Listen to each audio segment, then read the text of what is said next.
Hello friends, in previous video we have seen MCQs means CET questions on gravitation. Okay, gravitation वर आपण questions पाहिलेले आहेत, पूर्ण gravitation complete केलेलं आहे. Today we are going to start, that is the next lesson, that is periodic classification of element, and that is the CET question. The MCQs, multiple choice question. MCQ means multiple choice question, म्हणजे 4 option दिलेले असतात, त्यातला एक option काय करायचं, select करायचं, असं त्याचा अर्थ असतो.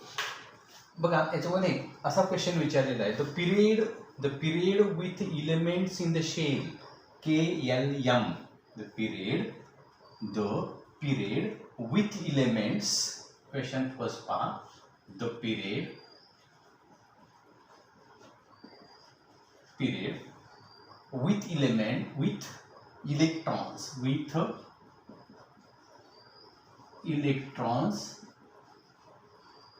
with electrons in shell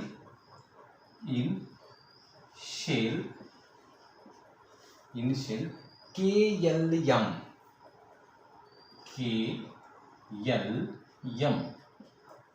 म्हणजे काय याचा अर्थ समजला का? पहा, ऑप्शन तुम्हाला दिलेला आहे 3, 2, 1, 7.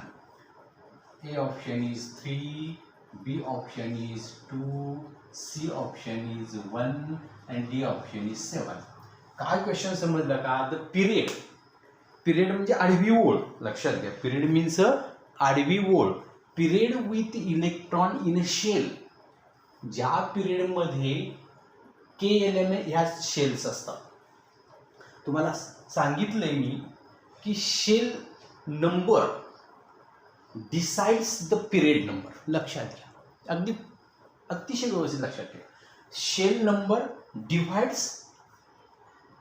Decides that is the period number. मग आता how many shells here? KLM how many shells? 3 shells. म्हणजे कुठल्या पिरियडमध्ये असला पाहिजे? थर्ड पिरियडमध्ये असला पाहिजे. त्याचा ऑप्शन एक समजते का? 2 शेल्स सेकंड पिरियडमध्ये, 1 शेल फर्स्ट पिरियडमध्ये. लक्षात घ्या, म्हणजे जेवढा पिरियड तेवढ्या शेल्स. आणि आपण बघितलेला आहे हा पिरियडिक टेबल जो तुम्हाला मी सांगितलेला आहे बा. It is a period, first period, second period, third period, fourth period, fifth period, sixth period, आणि 1, 2, 3. As we go top to bottom, that is the period increases, shells increases.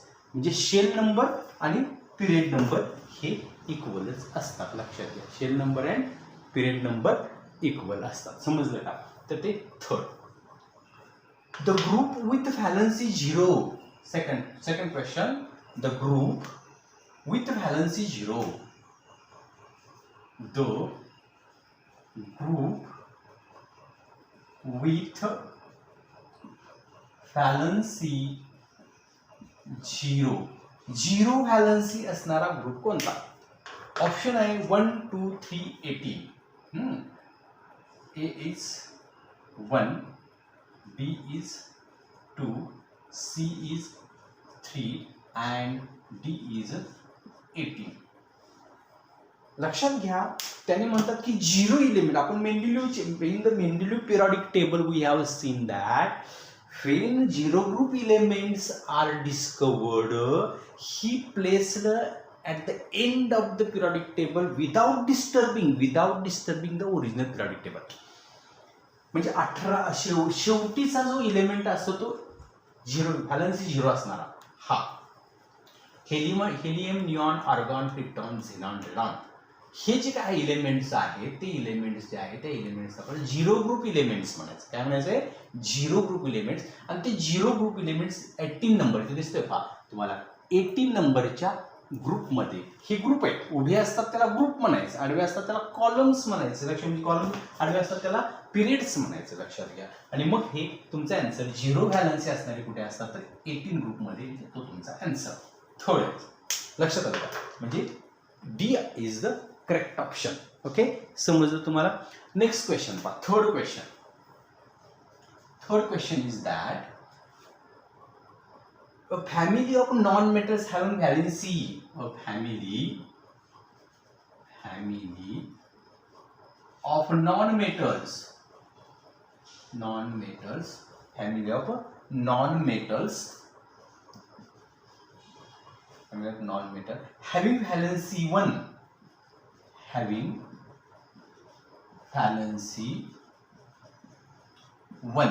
Valency 1 असणारे जे काय non metal आहेत ते कोण आहेत तर इथं पहा. 1 मीन्स अल्कली,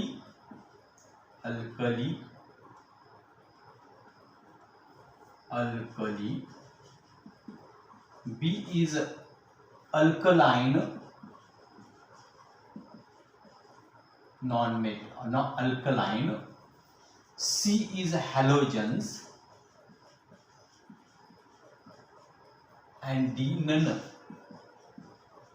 D काय आहे तुमचा नन. मग आता मला सांगा, ते म्हणतात की ए फॅमिली ऑफ नॉन मेटल. आता अगदी सोप्या भाषेत आन्सर पहा. फॅमिली ऑफ नॉन मेटल्स, तर हे जे असतात अल्कली मेटल्स असतात, अल्कलाइन अर्थ मेटल्स असतात. राहिला कोण हा हॅलोजन्स, हा व्हॅलन्सी 1 असणारा. म्हणजे हे बघा नॉन मेटल मध्ये कोण येतोय तर हे पहा, इथून ही जी झिगझॅग लाईन आहे याच्या इकडची नॉन मेटल आहे, इकडचे मेटल्स आहेत. मग क्लोरीन कुठे येतोय पहा, हॅलोजन्स कुठे येतात, क्लोरीन, ब्रोमीन, आयोडीन, हे हॅलोजन्स आहेत. क्लोरीन, ब्रोमीन हे काय आहेत तर हॅलोजन्स आहेत. आणि हॅलोजन्स काय असणार आहेत तर व्हॅलन्सी 1 असणार. व्हॅलन्सी 1, व्हॅलन्सीचा अर्थ काय, the electron accepted or loses, gain or lose, gain केलेली इलेक्ट्रॉन किंवा लूज केलेली इलेक्ट्रॉन, त्याला आपण काय म्हणणार आहोत व्हॅलन्सी ऑफ इलेक्ट्रॉन. तर ते व्हॅलन्सी तो हॅलोजन काय करतात, 1 इलेक्ट्रॉन काय करतात तर गेन करतात. समजलं का पहा. हा झाला थर्ड क्वेश्चन. फोर्थ क्वेश्चन पहा. Fourth question is that family of the non metals having valency 1, family of non metals, family of non metals having valency 1 ते आपण बघितलं. मेटल्स हॅव्हिंग व्हॅलन्सी 1 लक्षात घ्या. तर इथं हेच ऑप्शन आहे, 4 ऑप्शन हेच. तर इथं पहिल्या ग्रुपमध्ये अल्कली असतात, पहिल्या ग्रुपमध्ये कोण असतात अल्कली मेटल्स असतात. हे जे पहिला ग्रुप आहे त्यात अल्कली मेटल्स असतात आणि मग मेटल्स आहेत हे. आणि ह्याच्यात फर्स्ट ग्रुपमध्ये फर्स्ट व्हॅलन्सी, म्हणजे तुम्ही तुमचा आन्सर काय येणार हेच त्याचे ऑप्शन्स आहेत अल्कली मेटल्स. समजा तुम्हाला विचारलं family of metals having valency 2, ते अल्कलाइन, हेच ऑप्शन हेच अल्कलाइन अर्थ मेटल्स. ते काय असतात का अल्कलाइन अर्थ मेटल्स असतात. लक्षात घ्या ते कोण असतात अल्कलाइन अर्थ मेटल्स असतात. आता पुढचा क्वेश्चन असा आहे, 6 क्वेश्चन असा पहा. The metals of having the metalloids in second and third period, the metalloids in second and third period, second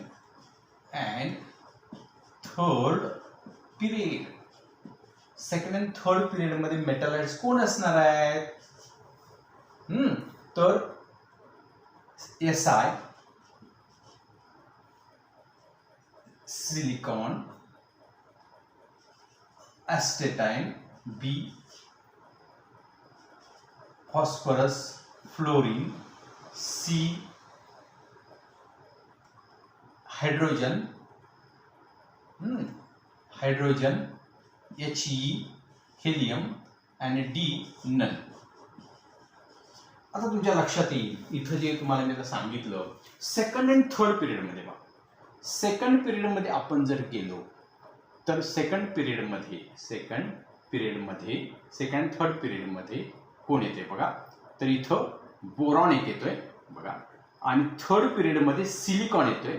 आता इथं आपण fourth and fourth and third असं म्हणू. फोर्थ अँड थर्ड मध्ये मेटलाइट कोणकोणते येत आहेत? Silicon and astatine. Silicon and astatine हे पहा असं. थर्ड मध्ये आपण थर्ड मध्ये असं गेलो सिलिकॉन आला, फोर्थ मध्ये असं गेलो आपण ॲस्टेटाईन आला. लक्षात आलं का? तर सिलिकॉन अँड ॲस्टेटाईन हे त्याचं आन्सर तुम्हाला सांगता येईल. Okay, next question. Question number 7. Question number 7. The metallites in the second is alpha. Elements of having the atomic number 92. Element having atomic number 92. Element having atomic number 92. atomic number 92 असणारा element कोणता? तर तो आपल्याला option आहे. A option is uranium, B option is silicon, C option is bromine and D option is boron. तर लक्षात ठेवा, uranium हा त्याचा 92 ॲटॉमिक नंबर आहे. युरेनियमचा ॲटॉमिक नंबर किती आहे? 92 ॲटॉमिक नंबर हा युरेनियमचा आहे. लक्षात घ्या, 92 ॲटॉमिक नंबर जो आहे तो कुणाचा आहे? युरेनियमचा आहे. हा युरेनियम 92 ॲटॉमिक नंबर युरेनियमचा आहे. ओके, हे पाठ करून ठेवा. Next 8th question. Non metals in the third period. Non metals in the third period. तिसऱ्या पिरियड मध्ये नॉन मेटल कोण आहे? तिसऱ्या पिरियड मधला non metal.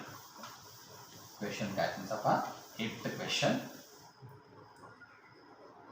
Non metal in third period.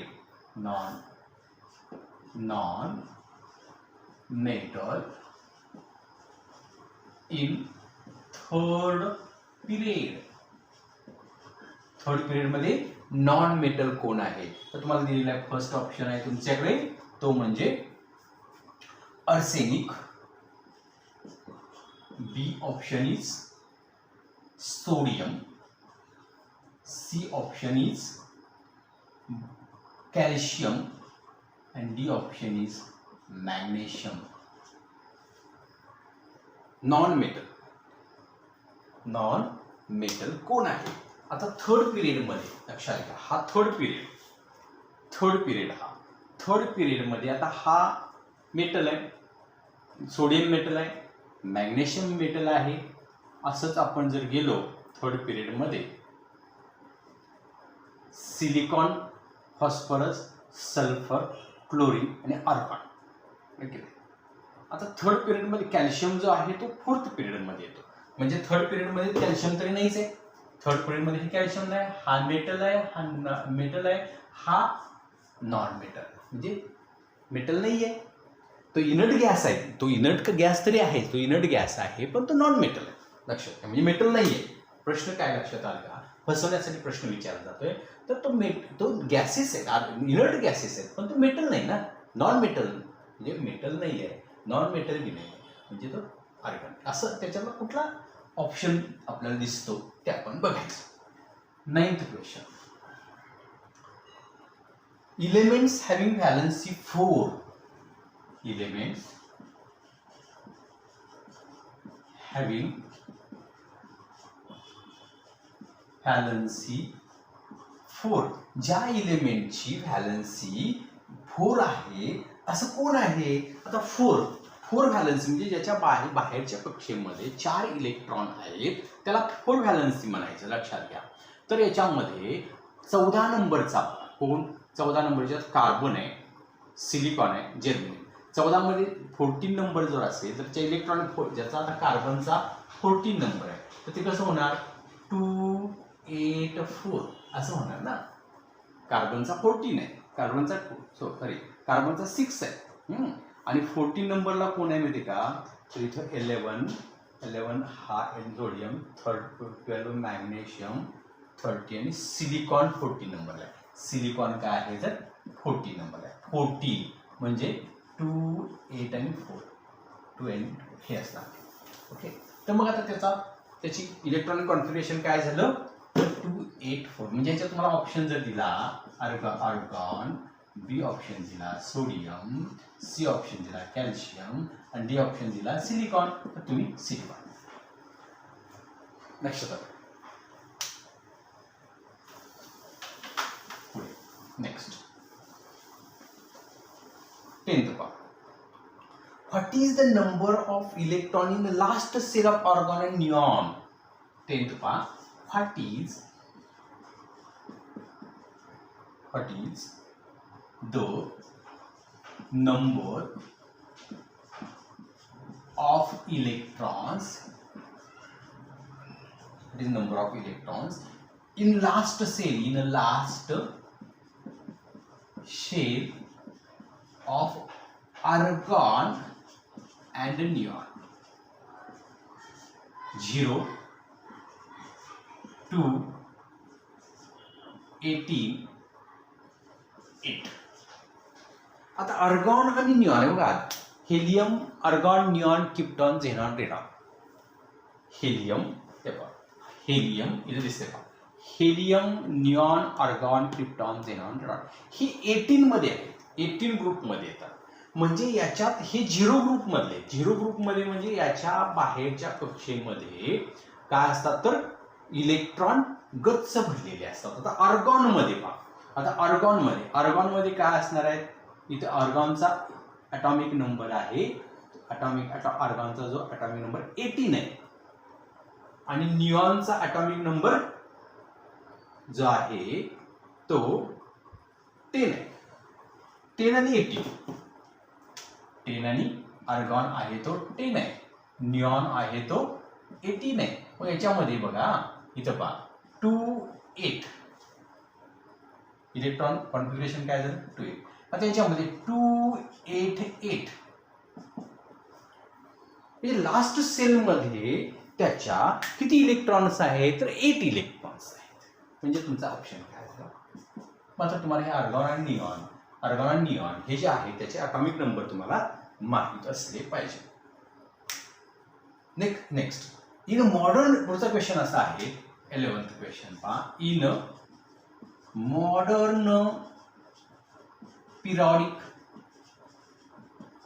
modern periodic table, as we go top to bottom,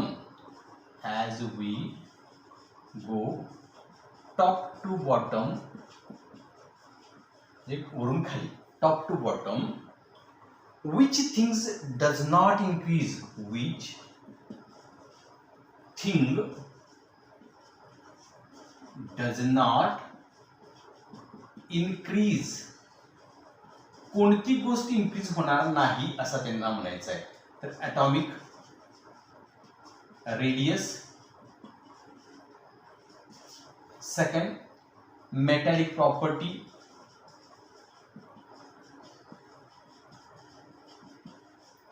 third valence electron,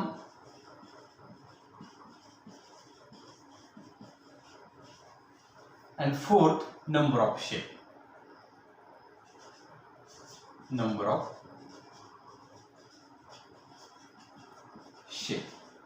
तर याचं answer तुम्ही find करायचं. आता तुमचं तुम्ही बघा चारही गोष्टीत काय तुम्हाला समजते. निगेटिव्ह मेथडने जाऊ शकता तुम्ही, बघा बरं जमतंय का. आता ॲटॉमिक रेडियस वरून खाली जाताना वाढत जाते. डज नॉट इन्क्रीज, काय वाढत नाही तर हे वाढते, ह्याचा विषय संपला. वरून खाली जाताना शेल वाढते, ह्याचा विषय संपला. मेटॅलिक प्रॉपर्टी, वरून खाली जाताना मेटॅलिक प्रॉपर्टी जी आहे ती काय होत जाते तर वाढत जाते का कमी होत जाते तर कमी होत जाते. मग मेटॅलिक प्रॉपर्टी वाढत जाते का नाही, इन्क्रीज होते का नाही, म्हणजे हे त्याचा आन्सर, हे आन्सर नाही. समजलं का पहा. अशा पद्धतीने निगेटिव्ह पद्धत आपण आपल्याला थोडंसं तो लेसन जो आहे तो लेसन व्यवस्थित माहीत पाहिजे तर आपल्याला ते समजेल. एवढाच पाठ आज पाहू, राहिलेला पाठ नेक्स्ट लेक्चर.